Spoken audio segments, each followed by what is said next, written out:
Salut, c'est Trado. Alors, pour faire plaisir à un généreux donateur, voilà une vidéo d'analyse technique sur le Dow Jones en hebdomadaire. Alors, contrairement aux apparences et contrairement à ce qu'on aurait pu croire, eh bien, le contexte est assez flatteur pour le Dow Jones à plusieurs égards. Tout d'abord parce que nous évoluons dans une sorte de canal biseau orange fortement croissant et que nous venons de rebondir sur ce qui pouvait être anticipé comme la base du canal. Et si cette rotation devait s'effectuer jusqu'au bout, on est en mesure d'attendre le Dow Jones sur les 11 900 et de rallier dans un premier temps les 10 700 qui correspondent à la précédente résistance.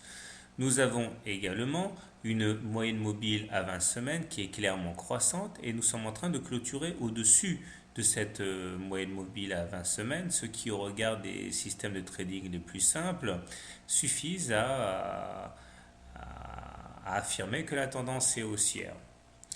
Tout n'est pas cependant rose puisque nous avons une fourchette d'Andrews noire très menaçante et dont la borne supérieure est testée actuellement et qui, si elle s'imposait, eh bien, attirerait les cours vers les précédents plus bas, vers les 6400, 6500 au cas où cette correction devait se perpétuer et donc au cas où le rebond auquel nous assistons depuis un an ne serait qu'un rallye dans un bear market.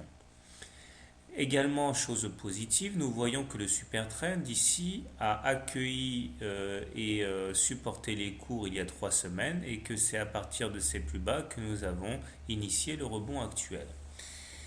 Les indicateurs techniques sont mitigés et correspondent bien à la correction à laquelle nous assistons puisque le MACD est sous son signal et décroissant, le stochastique est également sous son signal et le momentum arrive à tout juste cette semaine passer la ligne des zéros, préservant ainsi les espoirs des haussiers.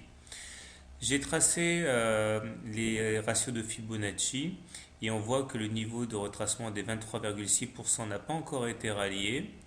Et il serait assez légitime que l'on les rallie à un moment ou à un autre. Et il faudrait à partir de là donc ne pas trop paniquer puisque ce ne serait qu'un retracement tout à fait légitime après une hausse aussi conséquente.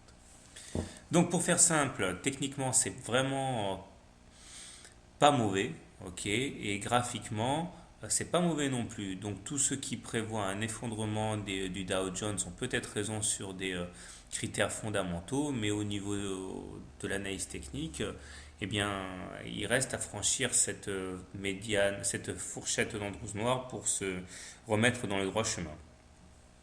Alors, comment trader le Dow Jones? Je pense que si je devais acheter le Dow Jones, eh bien, je l'achèterais maintenant avec un stop loss en cas de cassure et de clôture en dessous du canal orange vers les 9900 points. L'objectif étant de rallier les précédents plus hauts à 10 700 avant de finir la rotation dans le canal orange. Si maintenant je devais euh, shorter le Dow Jones, je pense que j'aurais tendance à le faire pareil maintenant en mettant un stop loss en cas de clôture au-dessus de la fourchette d'Andrews noire, l'objectif étant de rallier d'abord le support à 9835 et puis pourquoi pas les 23,6 d'ici quelques semaines. Personnellement, je crois que j'aurais tendance à acheter, et oui, avec un stop loss, non pas en cas de clôture au-dessous du canal orange, mais plutôt parce que je suis assez réactif, enfin comprendre assez timoré, en cas de clôture sous la M20. Voilà, tout ceci n'est pas un conseil, mais simplement une réflexion à voix haute et à portée personnelle. Bonne semaine et bon trade.